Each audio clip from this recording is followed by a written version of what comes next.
Tough fight ಆಗಿದೆ. ಆದರೂ ನಾವು ಇನ್ನೊಂದು 2 ದಿವಸ ಕಾದು ನೋಡೋಣ.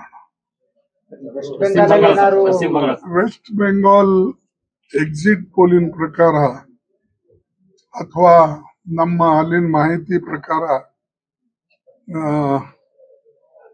ಸಾಕಷ್ಟು ಹಣಾಹಣಿ ಹೋರಾಟ ಇದೆ ಮತ್ತು ಟಿಎಂಸಿಗೆ ಮುನ್ನಡೆ ಇದೆ ಅಂತಕ್ಕಂಥದ್ದು ಒಂದು ನಮ್ಮ ಮಾಹಿತಿ ಬರ್ತಾ ಇದೆ. ಎರಡನೇದು ಬಿಜೆಪಿ ಮತ್ತು ಉಳಿದ ಅವರ ಅಲೈನ್ಸ್ NDA ಪಾರ್ಟ್ನರ್ಸ್ ಅವರು ಸಾಕಷ್ಟು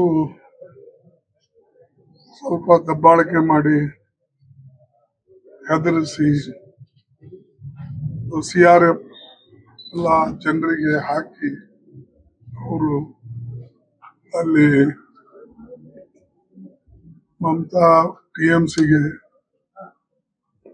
ಟಕ್ಕರ್ ಕೊಡ್ತಕ್ಕಂಥದ್ದು ಮಾಡ್ತಾ ಇದ್ದಾರೆ.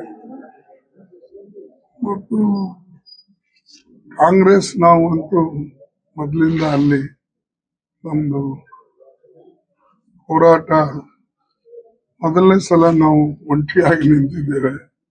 ಅದಕ್ಕೆ ಪಕ್ಷದ ಹಿತದೃಷ್ಟಿಯಿಂದ ಮತ್ತು ಪಕ್ಷದ ಒಂದು ಬೆಳವಣಿಗೆಗಾಗಿ ಅಲ್ಲಿ ನಮ್ಮ ಹೋರಾಟ ಇದೆ. ಹೀಗೆ ಎಲ್ಲ ಕಡೆ ನಿರೀಕ್ಷೆ ಅಂತೆ ಬರ್ಬೋದು ಅಂತಕ್ಕಂಥದ್ದು ನನ್ನ ಒಂದು ಫೀಡ್ಬ್ಯಾಕ್ ಇದೆ.